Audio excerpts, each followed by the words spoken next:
Oh, what an interesting topic for today's program. It is Orange and Blue Today. Cecil, Lammey, Andrew Mason. A friendly disagreement, Mace, right? We're fixing to find out. We'll see what we can talk about today with the Denver Broncos and should they be active in the NFL trade market. That means buyers or sellers. We're going to talk about it all today. Trade deadline 1 week from today. So we are here to discuss. You also see your most recent opponent or your next opponent coming up, making a move for Diontae Johnson. So let's go ahead and start there, Mace. Just kind of rip off the Band-Aid. The Baltimore Ravens, who already have a stud offense, who already have Rashad Bateman and Zay Flowers and Mark Andrews, Isaiah Likely, Charlie Kolar can make plays for them. Oh, by the way, Derrick Henry and their secret weapon, Justice Hill. All problems for the Denver Broncos this week. They didn't think they had enough, and they went and traded essentially nothing for Carolina Panthers wide receiver Diontae Johnson. This is literally like when you say practically nothing, it's possible that this is the difference between 5 pick slots going from the end of the 5th round to early in the 6th round, although it could be more because of compensatory picks. But it's the classic George Payton special type of trade where you just you move down around, and it may be only a few picks, maybe 10 or 15 for a half season of Diontae Johnson. Yeah, and then he's an unrestricted free agent. But that's a Super Bowl team, a contender, making a go-for-it move, like the Buffalo Bills when they got Amari Cooper, the Chiefs with DeAndre Hopkins. Also, there's rumblings the Chiefs might get another defender to add to their strong defense. Offense is where they're weak this year, which is odd for the Chiefs. Mm-hmm. But you've got all these teams playoff-bound making moves, and the Broncos didn't get in on Diontae Johnson? What? Could he get up to speed soon enough? This is the one thing. And what you're weighing here, if you're the Broncos, is if you bring Diontae Johnson in, is that better than if you keep sending Troy Franklin up and Troy Franklin hopefully figures it out? Like, is there a point where for Troy Franklin on the deep ball, it stops going between the wickets and comes down in his hands? Because if you reach that point, have you not found somebody who could be at least as effective as Diontae Johnson, who this season for Carolina was averaging 51 yards a game? Now that's Carolina. Of course, with Andy Dalton, things are a little bit better. Could you rejuvenate what he did with the Pittsburgh Steelers? That's my question. And for the price, Mace, I would be willing to take that chance. Now, people have suggested, did running up the score, allegedly, or whatever we have to say, did that maybe make Dave Tepper be like, I'm going to want to deal with the Broncos? I'd like to think that David Tepper wasn't involved in making this deal. But then again, David Tepper was involved in picking Bryce Young, trading up to get him. So who knows, right? Yeah. With Dave Tepper, anything can happen. I'd like to think this was a Dan Morgan trade. I hope Dan Morgan has some power. Yeah. But you saw years ago, they take Will Grier, right? And Norv Turner quits because he doesn't want to play Will Grier. It's like, all right, ownership there. But should the Broncos be buyers or sellers? This is where you and I will have some friendly banter today, because I am clearly in the buyers crowd. And I'm not saying ridiculous stuff like T. Higgins for a first. That was ridiculous for Stoke to suggest that. It was always ridiculous. I've shot it down on the air. I'll shoot it down on this show. That's a ridiculous notion. But something like this, I mean, I'd have done a pick swap for Diontae Johnson and Troy Franklin. Hey, you want to get on the field? Get better. I don't care. Get better. If what I would advocate, and I would even say not even a pick swap. This is where you could be buyers and sellers. Okay. Now, Greg Dulcich, you're not going to get much for him. He's a throw-in, or it's the conditional 7th round pick.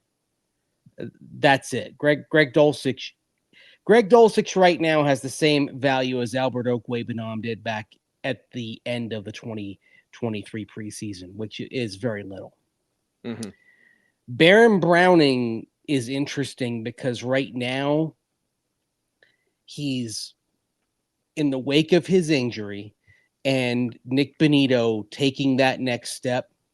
He's clearly a reserve at this point. He's a rotational edge. Now, yes, you may need that depth, but as we've discussed, when you've got Jonah Ellis playing well and continuing to develop, I mean, who's to say Jonah Ellis couldn't have the same kind of leap with a little more playing time that we saw bit by bit from Nick Bonitto, who's basically Nick Bonitto's had a very nice progression through his career. Jonah Ellis could easily have that type of progression, maybe even a little bit ahead of Bonitto. Maybe the rest of this season, if he plays more, like if you take Baron Browning out and Jonah Ellis is your third edge, maybe the rest of this season looks like Nick Bonitto's second year. Maybe you accelerate that, which then certainly actually creates an interesting discussion going to free agency regarding Jonathan Cooper, but I digress. But the other reason is, Dondrea Tillman played well. If you could use Baron Browning to get David Njoku from Cleveland, I don't think it would be a straight up deal. But as part of a package, I mean, what if you could, I'm not sure I want to trade even a 4th round pick. I think for me, especially with some of these price tags that we're seeing that are pretty low. Oh, yeah. For me, I'm thinking 5th and lower is where I'm willing to shop.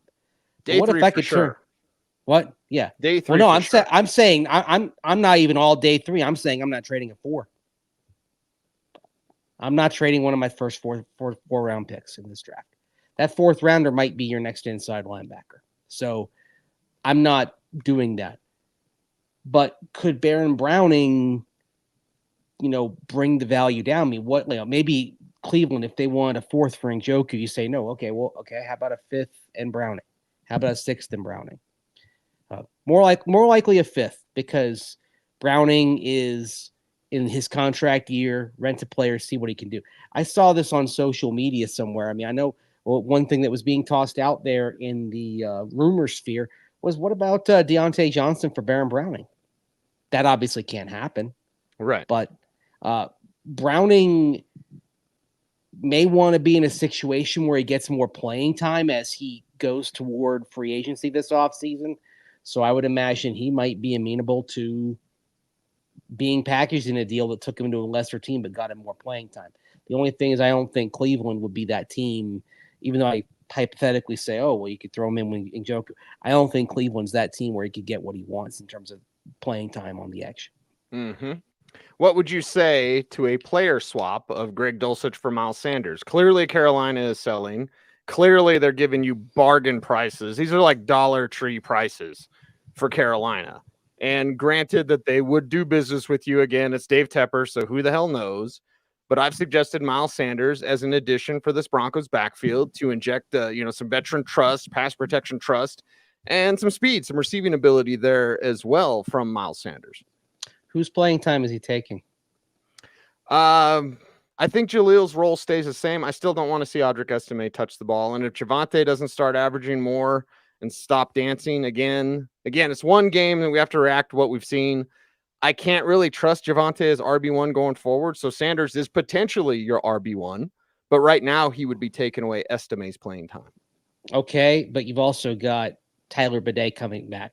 He's eligible to come back this week from injury, and he's been working his way back. So, I mean, obviously it's nothing. It's a flyer, but sometimes you do have to make a move or not make a move because you want to show some faith in your developmental process. If I had the option of going with Bidet to come in for more reps or Miles Sanders, I would lean towards Bidet. Why? Because I think they're equal backs based on what we've seen from Bidet this year. I think, and Miles Sanders is a couple of years removed from that 1,000-yard season. He's not been the same back in Carolina. I don't know that he's getting back to where he was in Philadelphia. So at this point, if we were talking 2022, different discussion. This is 2024. Running backs, it's like dog years. Oh yeah, it adds up quick. Yeah, happens fast, and the league changes fast. That's for sure. Yeah. So I would say yes to Miles Sanders again because I can trust him more in pass protection. I can trust him more in terms of receiving ability. And Bidet's probably faster and quicker at this point in Sanders' career. But I'd want to have Bidet rather than Sanders. If you give me the choice of the two of them right now, can pass protect and catch. Yeah. Like Sanders doesn't need to come off the field. And if you needed to, like Bidet, I don't think you could give a full workload to. You couldn't give him 20 carries. Hell, Javonte can't even get 20 carries. If there was a game, somebody's down and Jalil gets banged up and whatever, and Miles, you're up, I could trust him with 20 carries. I can't say that about anyone outside of Javonte. I don't trust Jalil with that. Don't trust Estime with that. Maybe Blake Watson, but he can't even, get off the practice squad now. So that's something that I would look to with the veteran experience. Maybe I'm the guarantee on the box guy in this case, Mace. But again, it's a guarantee on the box for nothing. Not saying 4th round, not saying 5th round. 6th, 7th, Dulcich, something. Add a guy like that to the running back room, which could use some help. Yeah, I get what you're saying, but I think also sometimes you have to make a move based on what you are philosophically. And one thing that I do know is this is from the tippy top of the Broncos organization. Their goal is to be draft and develop. Okay. That's, the big free agent class of Sean Payton's first year was it was an exception based on not having draft capital that year. What we saw this past offseason, even though you were obviously under a cap crunch, that's more in terms of the balance, the way that it would be desired to look, with then the bigger investments in the coming months being in retaining the players that you developed, getting some consistency there. And so that's why I guess I look at Miles Sanders versus Tyler Bidet potentially coming off of IR, and I'm like, okay, I think I can get that nitro boost in there with something that's already in-house. And I am not going to go shopping if I know I've got what I need in the closet. Okay, it's a good argument. It's a good conversation to have. My only counter it's not to sexy. Sexy is trade for the name, trade for the guy that's been the Pro Bowler, right? I mean, like go read Will Peterson's column at denversports.com, and he's all over. Hey, buy. Not yet. And the reason why I'm more intrigued by buying at tight end is because of what you don't have. But again, I'm not willing to give too much. And especially the other thing is if you're looking over the horizon, it's a very good tight end class that we're talking about in this year's draft. I think the Broncos, if they get the pick right, I think the Broncos can find their answer at tight end in the first 2 rounds in April. Who's doing the picking?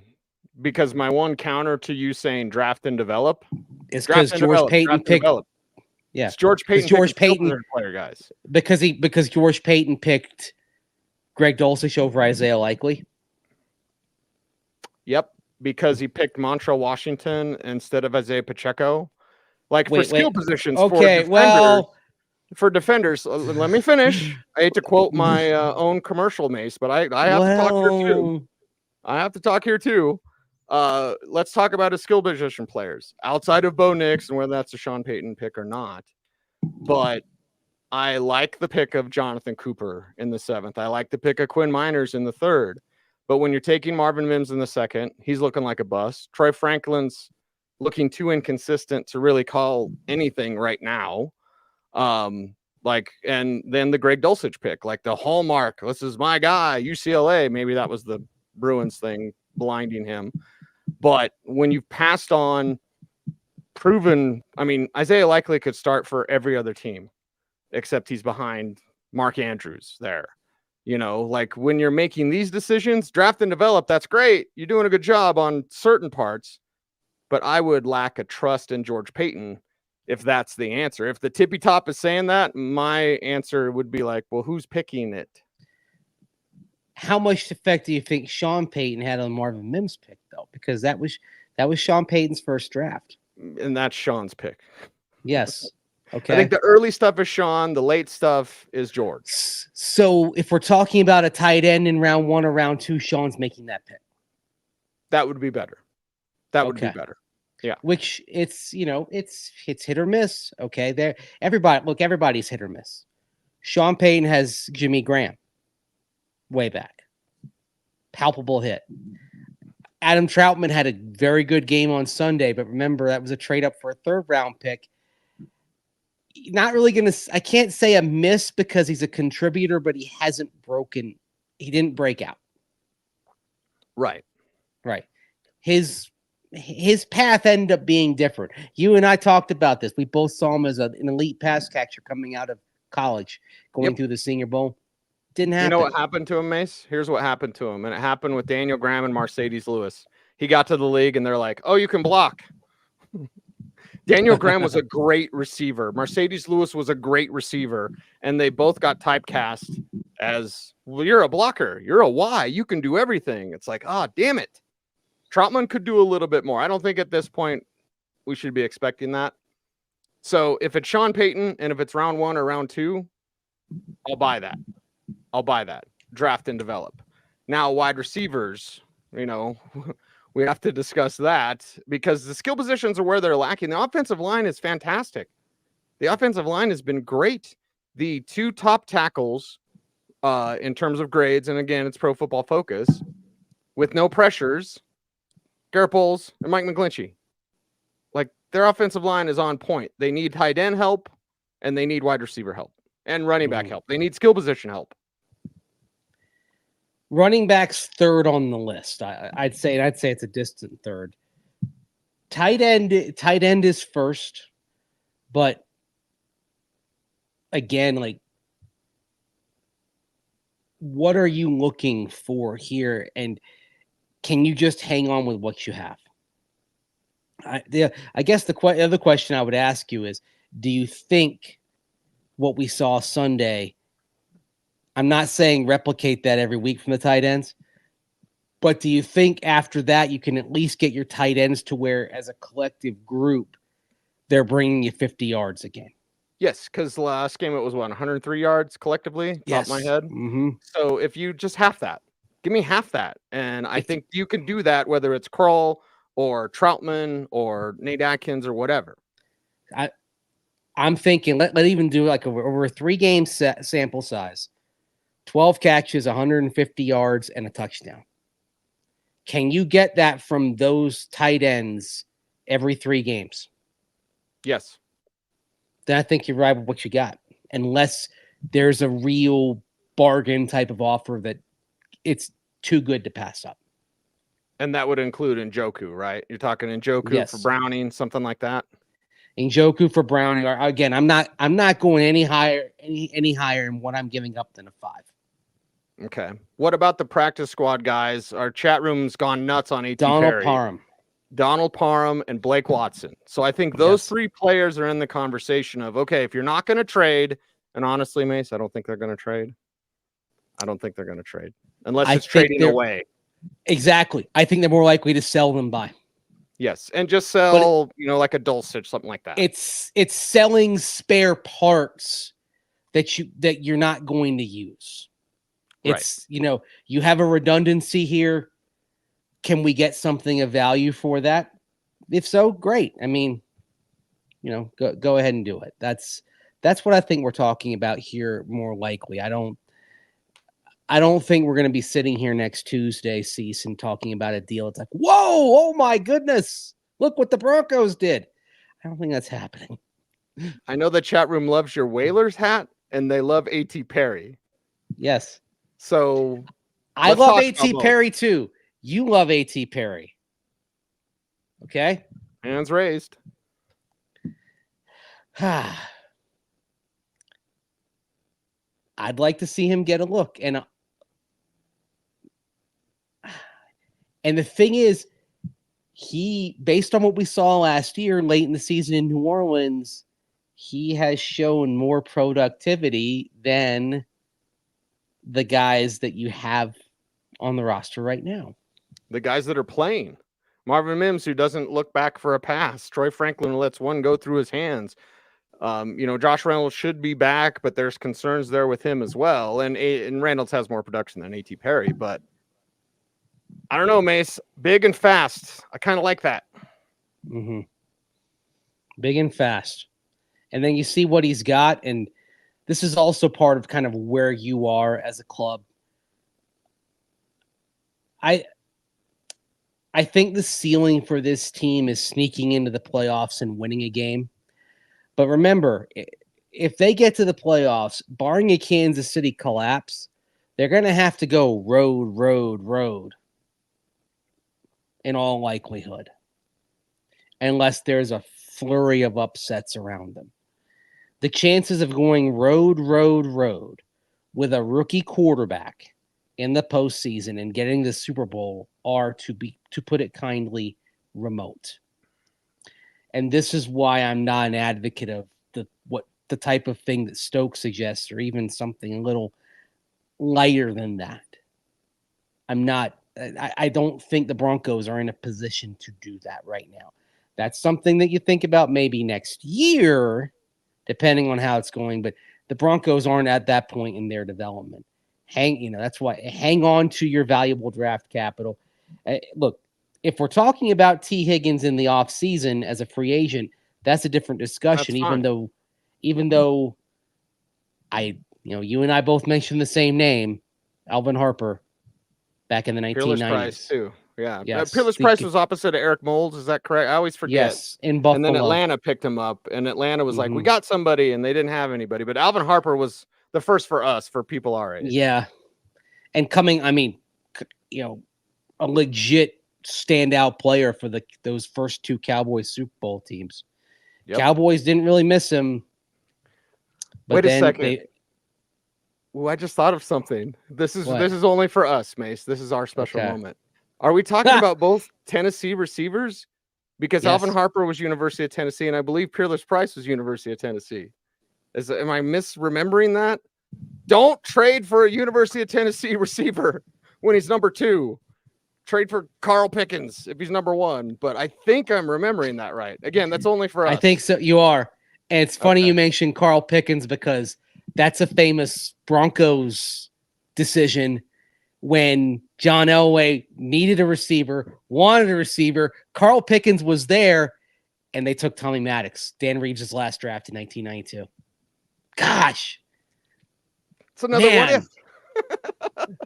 There might have been another Super Bowl in the 1990s if you had Carl Pickens to that. Of course, the other thing that might have happened is, what if Ed McCaffrey never becomes a Bronco because you already had Carl Pickens? Right. Oh, there's a butterfly effect there for sure. Or what if Rod Smith never gets the chance to step up from the practice squad and contribute because you got Carl Pickens? I mean, you've changed an awful lot here. So yeah, with one stroke of the pen. Or if they pick Carl Pickens and the Broncos go to the playoffs in 92 instead of missing at 8-8, they get to the playoffs, they win a game. Does Pat Bowlen still fire Dan Reeves? Probably not. Yeah. Boy, yeah. Woo. Probably not. But see, spicy. What we're dealing with here, Mace, and we've stumbled upon this just through conversation. Yeah. Those are the type of decisions that are happening right now. Right now, in 20 years, there's going to be a couple of nerds just like us who are going to be like, remember when they didn't trade for Diontae Johnson and like whatever, and Baltimore won 3 Super Bowls or whatever? Like, there's some 20 years from now, 30 years from now, a couple of nerds. Please remember us. We love you all. But like, somebody's going to be saying that about what's happening right now. So my question back to you, and I'm going to stick with this, Mace, and not for radio purposes, because I don't like that. Like fake, you take one side, Mace, and I'll take this side. I don't like that. I will never do that. If we agree, we're going to agree. On this one, I will keep fighting for making moves, because you don't know when Bo's going to be absolutely ready. And I think Sean Payton and his hubris might get in the way of like, well, my plan is for 2025 to be the year. I don't care what your plan is. If Bo's ready now, you can help Bo now. Your defense is there. And my fear, Mace, maybe this is fear-based and it shouldn't be.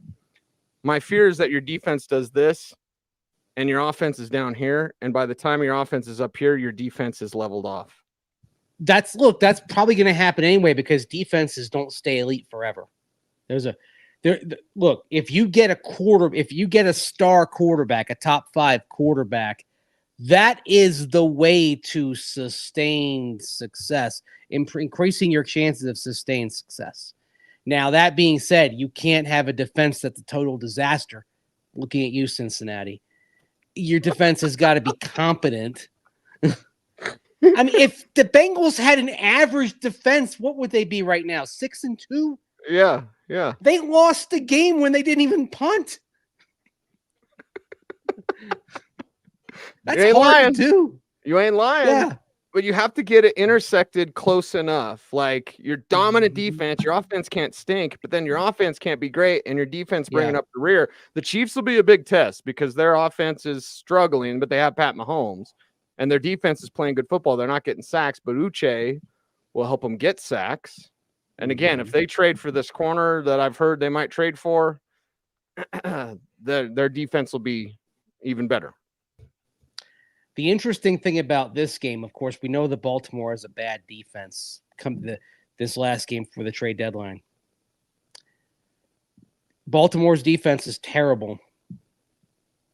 But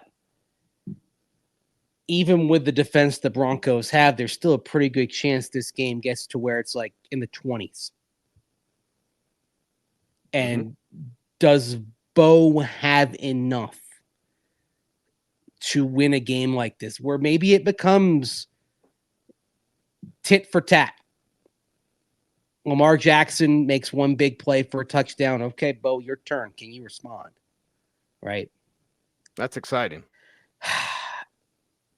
I wish actually the Chiefs game was this week and not the Ravens game, because the Chiefs game, I think, would give a better idea of where Bo really is before the deadline. And the other thing is I wish the deadline was just Thanksgiving week at the 2/3 point of the season rather than right now. They should move it back. Maybe they will. But I think I've already said this, but I was texting a buddy of mine that works in the AFC North. And he's like, Bo Nix should look like Drew Brees on Sunday. Yeah. Baltimore's defense is not good. And you're going to have to score points to keep up with them. Even with the Broncos' great defense, you haven't had a test like King Henry, Lamar Jackson, Zay Flowers, Mark Andrews. Yeah. You think John Harbaugh wishes he had Jim Leonard as his defensive coordinator right now? I think he wishes that in a big way. Yeah. In a big, big way. That's the coaching change you can see coming as the defensive coordinator. Very much so. You lose Mike McDonald, and you got to find something. Now, super, super quick, and we can go as long as you want, baby. It's the light and sweet here. Yeah. What if they win? Vegas Larry asked that. Because you're saying don't buy or buy for a very reduced price. I'm saying buy on day 3, so that does include 4th round. You're saying tight end 1. I'm saying wide receiver 1. So we're fairly close here. Neither one of us think they'll do much unless it's like getting rid of Dulcich. What if they beat Baltimore? I mean, the next 3 games, and they've got the 5th. Our buddy Chad Ryder, shout out Chad from NFL Network, had his like draft order and draft needs for every team. And in his article, he's reveals who your strength of schedule is. They have the 5th strongest strength of schedule remaining. And now with Joe Flacco in for Anthony Richardson, that's a tough one. Jameis Winston in, that's a tough one. I think your next 3 games really tell. If they're 0-3, you were right. Don't trade. But if they only can be 1 because the stupid trade deadline. If they beat Baltimore, is it enough for you to say, you know what? Go Jim Fossil. I'm putting my chips in the table. Right? R.I.P. I can't believe it, man. He's so young. Jim Fossil, baby. Yeah. Jim Fossil. I'm putting my chips in the table and push them all in. You're either in with me, you're out. The one reason why I'm not putting my chips on the table is that the Chiefs right now have a 2.5 game lead on you in the division. Closing that gap is going to be difficult. So again, if you're a playoff team, it's probably road. I think if the Chiefs were at 6-2 right now, I think I'd feel differently. If Tampa hadn't lost everybody, I mean, you'd feel better about Tampa against them on Monday night, because that also weighs into it. If they take an L, if you win and the Chiefs take an L, so you're what would that be, a game and a half back, Mace? Right? Yep. Game and a half back today, and the deadline is Tuesday, so the game is Monday night. Oh, see, because if you had the deadline after the Chiefs game and they lost to the Buccaneers, then you could be right there with them, and you could make a trade after beating Baltimore and beating KC. I think it's just a timing thing. The timing of this is a little bit off. You're gonna either have to have faith in your future or faith in your future. Literally, just depends on which future. Wait, it's faith in your near future or faith in your long-term future? I think. Very good. See, I knew I've got more faith. I've got more faith in the long-term future, especially because if you trade for a receiver, I mean, are they really going to be plug and play? I mean, Chris Olave is not walking through that door. Well, let's do the math here. Amari Cooper's done next to nothing with the Bills in 2 games. He did have a touchdown, but it was a short one, whatever. DeAndre Hopkins had like 2 catches with the Chiefs.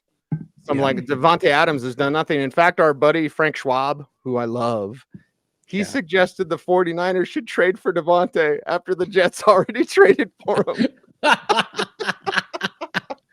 Wouldn't that be so great? What if the Broncos trade for him? You're not going anywhere with Aaron.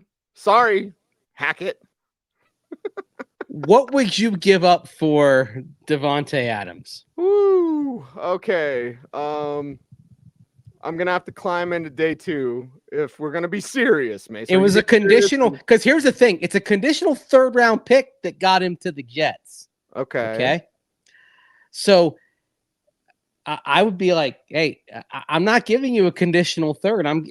I'm giving you this is all right. I know I said no 4th round pick. I could maybe be talking to a 4th round pick here. All right. You got me. You got me to a 4th round pick. You got me. Yes. On the off chance that Davante gets moved again. I mean, this is like this is going way back in baseball, but it's like when it's like when Mike Piazza went from the Dodgers to the Marlins and then to the Mets. He was with the Marlins for like a month. Like it's, hope you bought your Davante Adams jerseys if this happens. But right. Would they build a Taco Bell for him as part of the construction project at Broncos Park, powered by Common Spirit? With Taco Bells abound for Davante. I think that'd be fun. Wasn't there a game show where you could give your prize away to somebody else? So you could take, was that like, not Pressure Luck? I just watched that Pressure Luck documentary, by the way. It was interesting. Michael Larson? Uh-huh. Yeah. Yes. Stop! Like that? Sorry. Yeah, the two hands. You can see him like just stop, and he like celebrates before he can see what he got. That's the thing. That's how locked in he was on the board. Yep. Celebrates before he knew he didn't have a whammy. And I think there were only 3 patterns, so you just had to memorize 3 patterns. And once it hit like in that corner, it was going to go to this next, and it was never going to be a whammy. Yep. That's right. The corner, then it went to it always went to something with a spin. Yep. Yeah. Look at us. Yeah. But what was the game show where you could give away your prize? That wasn't Price is Right, was it? On the Showcase Showdown? Well, I mean, Let's Make a Deal. You could give it up behind. Let's Make a Deal. Yeah. Yes. Hey, Let's make a deal. You've got the microwave oven, or you can give it up for what's behind door number 2. And door number 2 might be a car. It also might be like 3 goats. I've always wanted a boat. Yeah, the Family Guy thing. A boat's a boat, but the mystery box could be anything. It could even be a boat. Exactly. Yeah. Okay, so maybe that's what our thumbnail should say today, Mace. Behind the scenes conversation. Let's make a deal. Question mark? Question mark. I don't know. It's fun. It's fun to think about, we're not too far off. Yeah. We're not too far off in our thinking about this. So I mean, I'll say this. I think with Davante Adams, one of the reasons why SoCal get to a 4th round pick on him is, okay, that dude's proven. He's a likely Hall of Famer. Still productive. Mm-hmm. I mean, that trade would be worth having just for the practice duels alone between him and Surtain. I mean, we've seen what it's like with the two of them going against each other in games. It's always must see when they face each other. Mm-hmm. Jason says Evan Ingram. If you couldn't get David Njoku, but you could get Evan Ingram for a 6th, would you say 6th? Yes? Yeah. Former 1st round pick. Yeah. Loved him and OJ Howard. That was the Jake Butt year. Mm-hmm. Right? So I loved Ingram as a receiver. It's not a blocker. Loved God. OJ Howard. Never asking to block. He's a big wide receiver. He's not really a tight end. Right. So 6th round pick. Bargain basement prices. Tony Khan calls you up. Mm-hmm. Actually, it would be Tony, but still. Would you take Evan Ingram? How healthy is he right now? Because he's been dealing with a hamstring thing this year. Almost right? all year. Yeah. He's missed a few games, came back, had 100 yards, then banged up That's again. Yeah.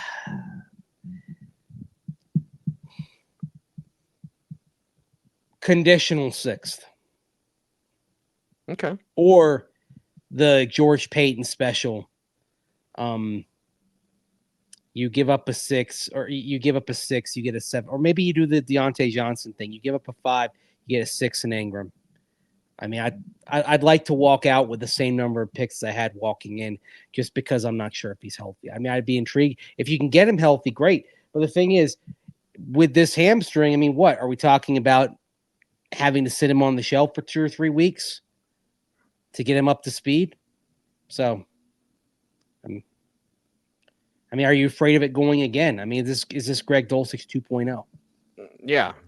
Wide receiver only, hamstring problems. Yeah. Yeah. Maybe you say Dulcich and a 7 for Ingram. I'd do it. Yeah. I'd do it. I think Greg just needs to change the scenery. So we'll see. There's options out there, but those options are dwindling because other teams are making moves. Nobody's given up a lot, though. The market is pretty down. So, throw it out there. See what you can get. Yeah. Everyone's looking for a discount is the thing. They're looking for a deal. Well, everyone's in the same conundrum to some degree as far as either you've got big contract numbers looming or you've got players that you want to extend, and thus, okay, I don't want to give up too much because I know I'm going to need this capital to fill out my roster. I mean, the Chiefs have sort of figured this out, but at some point, they're going to, the thing with the Chiefs that makes it work for them is they lose people in free agency and then they get comp picks. See, Sean Payton, when he was with the Saints, they were always, over that 16-year period, they were dead last in the league in comp picks because they would insist on signing a UFA. And so somebody would walk and they wouldn't get anything in compensatory calculus because they would sign somebody. The way to play that game is somebody walks and then you sign a player who's cut, who's a street free agent rather than an unrestricted free agent, so you don't affect your comp calculus. Because even like the Broncos lost Lloyd Cushenberry, but they're not. But they brought in just enough with Brandon Jones, Malcolm Roach, Cody Barton, to where they're not going to get anything in comp. The Chiefs, on the other hand, whether it's you make a trade of a guy that you put a tag on or you let him walk, the Chiefs are playing the comp pick game, which is part of why they are willing to make these trades, because they know they've already backfilled the draft capital another way. So this is something to, philosophically, I think the Broncos need to think about, especially if Bo Nix becomes who they think he can become, and eventually he gets paid, then this is a conversation you need to start having in terms of how do you bring in the reinforcements you need to. So, and right now, even though you have a rookie quarterback in Bo Nix, because you got the $53 million this year to Russell Wilson and $32 million dead money next year, Russell Wilson, you're still operating like a team that's got a higher cap figure for a quarterback. You're sort of in that trap here. You're not in the cost-controlled window at the quarterback position until 2026. Yeah, it's tough. If this were baseball, they would have spent their way out of it. It would have been easy. Yes. If it was baseball. Yeah, can't. Nope. Salary cap. Can't do it. Can't do it. What's the matter with the Yankees, man? Too timid of an approach. I mean, they were World just letting Series. They were letting one four-seamer after another go by him last night. You can be too aggressive, the Atlanta Braves this year, but you can also be too timid at the plate. That's been the Yankees in the World Series. So, well, they might as well just swing for the fences tonight. It could be the last game of the season. Can't hold anything back now, as Dan Fouts said. to Brent Musburger and the Water Boy. You can't hold anything back. Yeah. Oh, there we go. Oh gosh. All right. Feeling good? We wrapping? What are you thinking? What's going on here? I mean, I think we've rapped about this. I think we can wrap with a W on this show today. Get back in the locker room tomorrow. Big week, man. It's the last thing I'll say is if the Broncos lose these next two games, don't panic. Don't get upset. Mm-hmm. Yeah, it's going to be really tough. Yeah. Really, you get really tough. one of the next three, I think you're in great shape.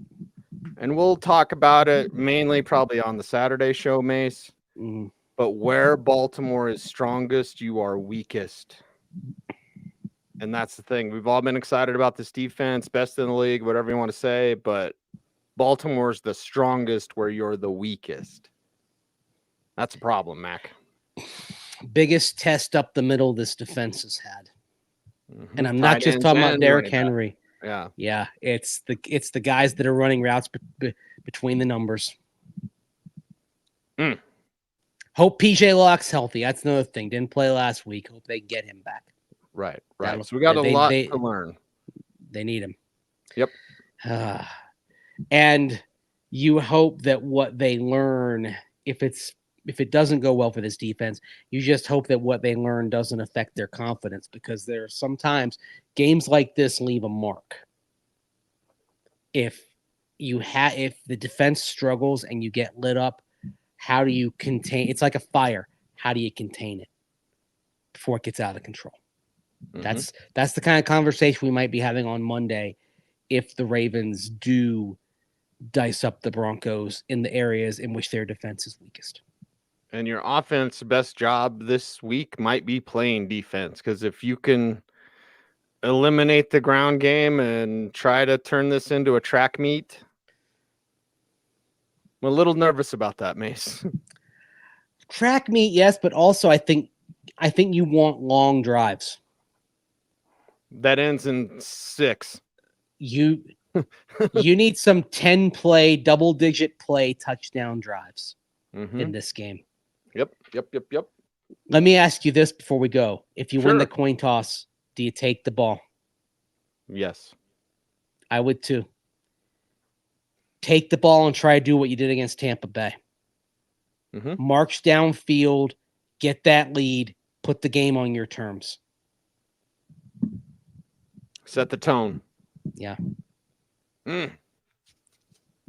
We got a lot to talk about next few days. We do. And the Broncos need PJ Locke as much as we need you, as we choose you. We appreciate you all out there. But Mace, we need your help. Everybody's help on YouTube. How can folks do that? Like, comment, share, subscribe, hit that notification bell so that you never miss vid. That's right. He's Andrew Mason. You follow him on all the socials at Mace Denver. I'm at Cecil Lammey saying OBT's BFD. Thanks for watching. Stay tuned and stay frosty.